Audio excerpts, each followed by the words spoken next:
Welcome to my channel ఆహా cooking with రోజా. మనం ఈరోజు చేసే వంటకం వంకాయ ఆలు. అలాగే ఇప్పుడు మనకు మ్యాంగో సీజన్ కదా, మరి మ్యాంగో సీజన్ అప్పుడు మ్యాంగోతో రెసిపీస్ చేసుకోవాలి కదా. అందుకోసమని నేను వంకాయ ఆలు అలాగే మ్యాంగో వేసి కర్రీ చేస్తున్నాను. సూపర్గా ఉంటుంది, పుల్ల పుల్లగా చాలా బాగుంటుంది. మీరు కూడా ఒకసారి ట్రై చేసి కామెంట్ బాక్స్లో చెప్పండి.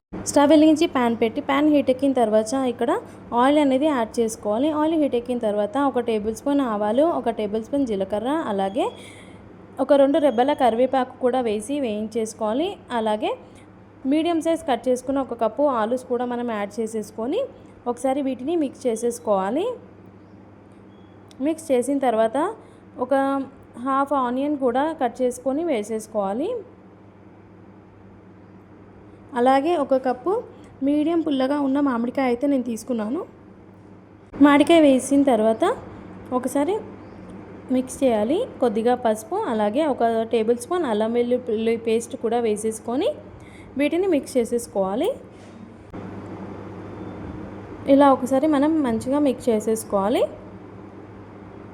లో ఫ్లేమ్లో పెట్టుకోవాలి. ఇలా వేయించిన తర్వాత మనం దీంట్లో వంకాయలు కూడా యాడ్ చేసేసుకోవాలి.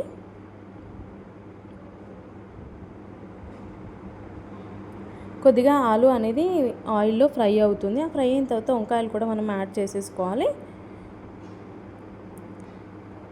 యాడ్ చేసి కొద్దిగా వంకాయలు కూడా ఆయిల్లో మగ్గిన తర్వాత 1 కప్ సన్నగా కట్ చేసుకున్న టమాటోస్ కూడా యాడ్ చేసేసుకోవాలి. వీటిని కూడా ఒకసారి మిక్స్ చేసేసుకున్న తర్వాత రుచికి తగ్గట్టుగా కారం, రుచికి తగ్గట్టుగా సాల్ట్ కూడా యాడ్ చేసేసుకొని 1 టేబుల్ స్పూన్ ధనియాల పొడి కూడా మనం యాడ్ చేసేసుకోవాలి.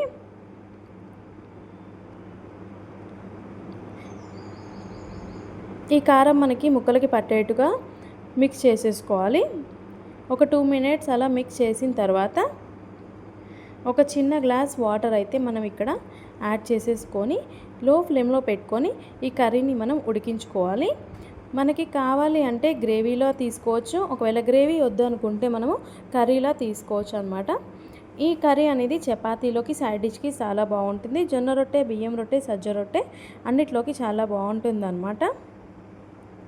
చూస్తున్నారు కదా, మనం ఇప్పుడు వంకాయ మామిడికాయ ఆలు కర్రీ చేస్తున్నాం కదా. ఇక్కడ మనకి మామిడికాయ పులుపుని బట్టి మనం తీసుకోవాలన్నమాట. మామిడికాయ పుల్లగా ఉంటే కొంచెం తీసుకోవాలి. మామిడికాయ ఒకవేళ పుల్లగా లేకపోతే కొంచెం క్వాంటిటీ ఎక్కువ తీసుకుంటే చాలా బాగుంటుంది.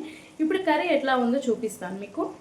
చూస్తున్నారు కదా, మనకి వాటర్ అంతా తీసుకున్న తర్వాత కర్రీ ఒక బౌల్లోకి డిష్ అవుట్ చేసుకుంటే సరిపోతుంది. మళ్ళీ ఒక కొత్త రెసిపీతో మీ ముందు ఉంటాను. Thank you.